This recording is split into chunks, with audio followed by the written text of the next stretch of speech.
Hello and welcome to Bloomberg Quint. You're watching The Fine Print. As the goods and services tax regime neared 1 year of implementation, the High Courts, the Authority for Advanced Rulings or AAR and the Revenue Department got busier, thanks to the litigation that experts point out pertain to three key areas: transition credit, uncertainty on the law that is prompting taxpayers to approach the AAR, and complaints of profiteering conduct by consumers against manufacturers. Here's a look at the top three precedent-setting rulings by the AAR and their impact. The first important ruling came from the Karnataka AAR in Rajshri Foods case. The authority was asked to determine whether sale of a business unit as a going concern would attract GST as sale of goods or supply of service. Going concern means a business that can sustain its operations in the near term and doesn't face a threat of liquidation. The authority pointed to the Central GST Act to say that transfer of a business as a going concern does not amount to supply of goods. But at the same time, it's not listed in the activities that constitute a supply of services either. For this, the AAR then considered a June notification that mentions nil GST for services by way of transfer of a going concern. Based on the language of this notification, the authority held that sale of a business as a going concern is a supply of service that would attract nil GST. From the facts, it looks very nice because the AAR has now come to the conclusion it's supply of service because it is not goods, and then goes on to say that there is an exemption notification which says nil. Therefore, on transfer of going concern which is sold as a slump sale, there is no tax at all, no problem at all. Till that point, it is very easy.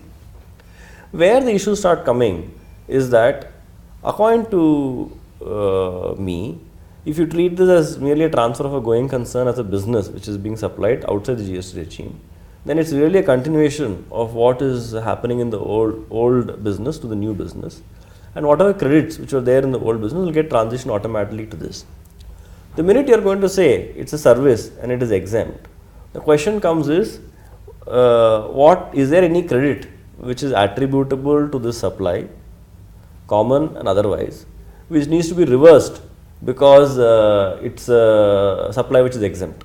Okay. So let's say I have a 3,000 crore revenue company which is getting sold for 10,000 crores. Okay.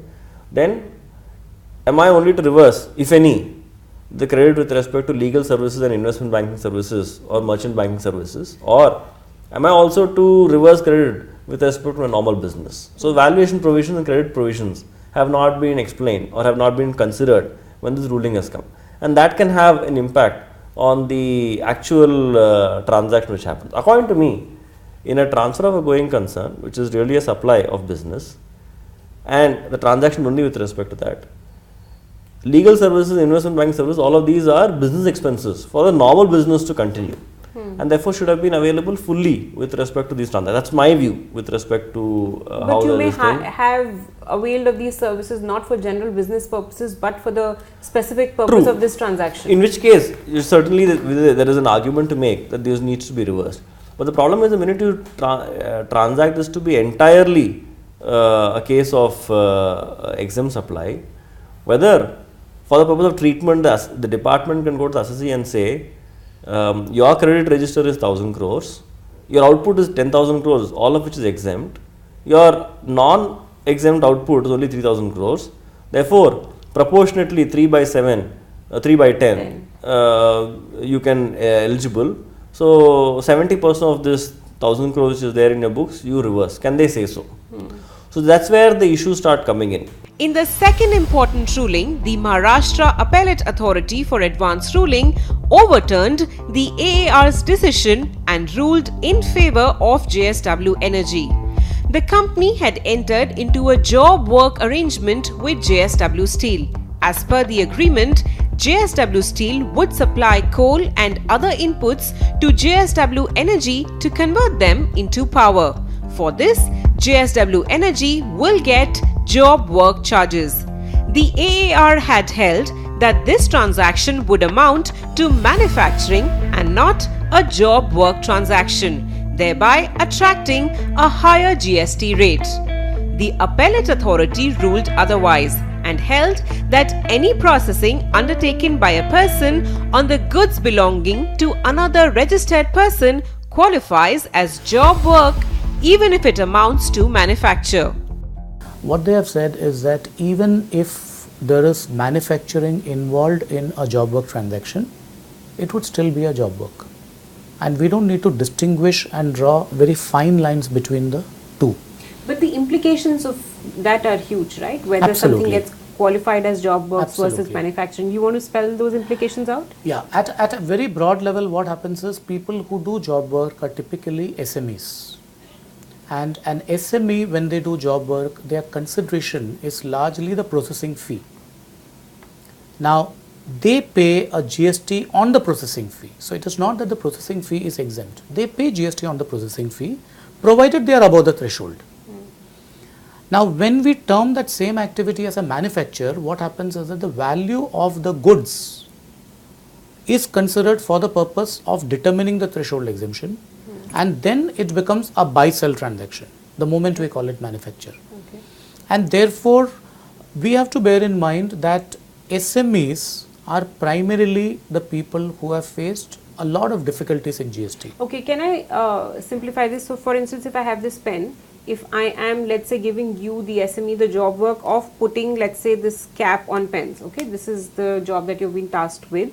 If it's confused with manufacturing, it's on the value of this pen that I'm going to pay GST. That's versus right. if it's a job work, it's on this processing that I'm going to pay GST. Absolutely. Right? So, let me just simplify that further for you if I Sure. can have your pen. Sure, please. So, let's say you have already manufactured this pen, but the sticker that you put over here Right. requires a special adhesive and a special machine that I have. Right. So, once you manufacture the pen, you just send it to me and you say just put the sticker and give it back to me, and you know this sticker is very distinctive. Right. So, I put the sticker and give it back to you. The question is, what is the value on which I should be paying the GST? Okay. Should I pay it on the whole pen? To my mind, if I were an SME, no, because you have not sold the pen to me. You have merely given it for job work, and you have asked me, you remain the owner of the pen, and you have just told me, please apply a sticker and return it to me, and you are going to pay me for the sticker. The value of the sticker compared to the value of the pen may be less than 0.5%.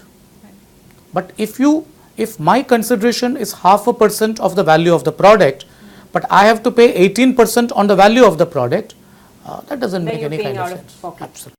In the third important ruling, the Maharashtra AAR has ruled liquidated damages as a supply of service that would attract 18% GST. Usually, liquidated damages or compensation has to be paid by a party that breaches the terms of a contract.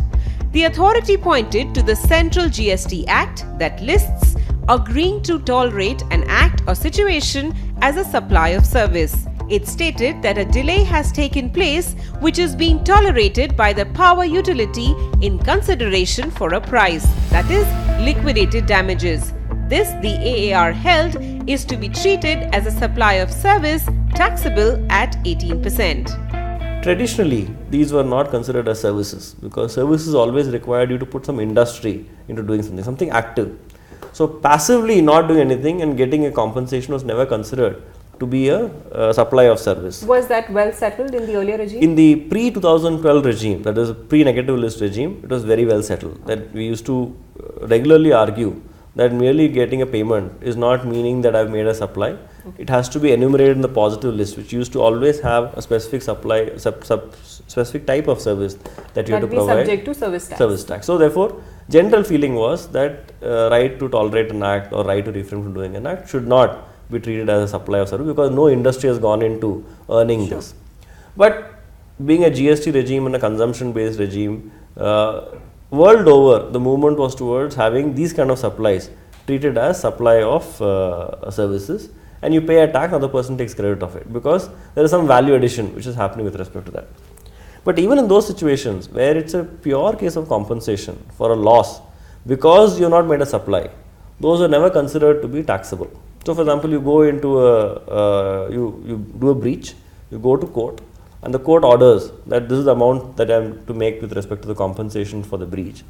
those are never considered to be taxable even under the service tax law or under the Australian GST or world over in mature GSTs also, which is what we have inspired our provision. If you see, our provision is very similar to the provision that we have taken up from other places. The question comes is where instead of going to court, you come with the liquidated damages, whether it will be treated as this thing. Under the excise regime, there were cases of liquidated damages where they wanted to add this to the value of excise duty. Okay. When you manufacture and then you breach, when you don't supply, liquidated damages are to be paid, whether that can be included in the excisable value. There were decisions of the courts in excise saying that those were not eligible for excise duty purposes, which was cited in this case. So, in this situation, you are going a situation where there has been a breach, the liquidated damage is being triggered, I am making a payment and I am saying it is not a consideration for any supply, it is not an independent supply.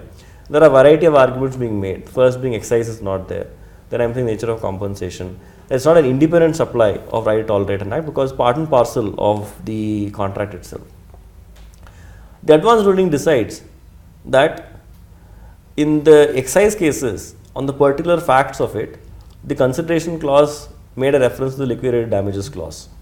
But in this contract, which was before the AAR, there is no express connection between the liquidated damages clause and the consideration clause. Therefore, they distinguished on those facts to say that fact of liquidated damage is different from this fact of liquidated damage. Therefore, excise cases will not apply. So, they first came to that conclusion.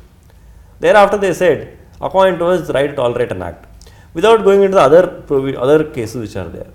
And according to me, in what may seemingly be a reasoned order is actually unreasoned because it does not take into consideration all the submissions made with respect to that.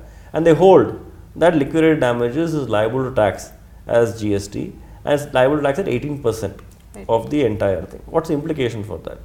Implications are huge. Implications are huge because general advice is that liquidated damages is a very neat way of calculating damage in case of breach.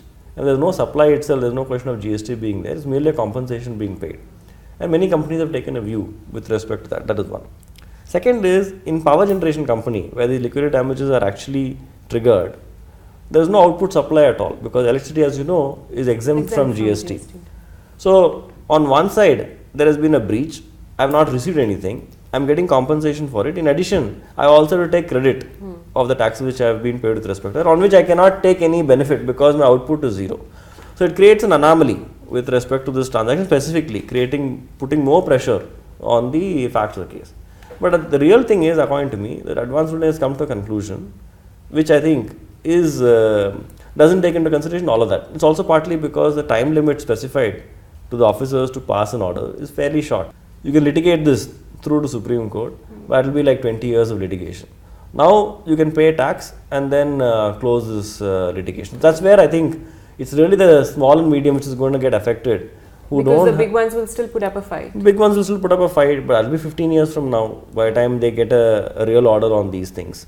But the SME, when they have to do day-to-day business, don't have the luxury of being able to do so. That's really where I think the AR might pinch the assessees in the GST regime.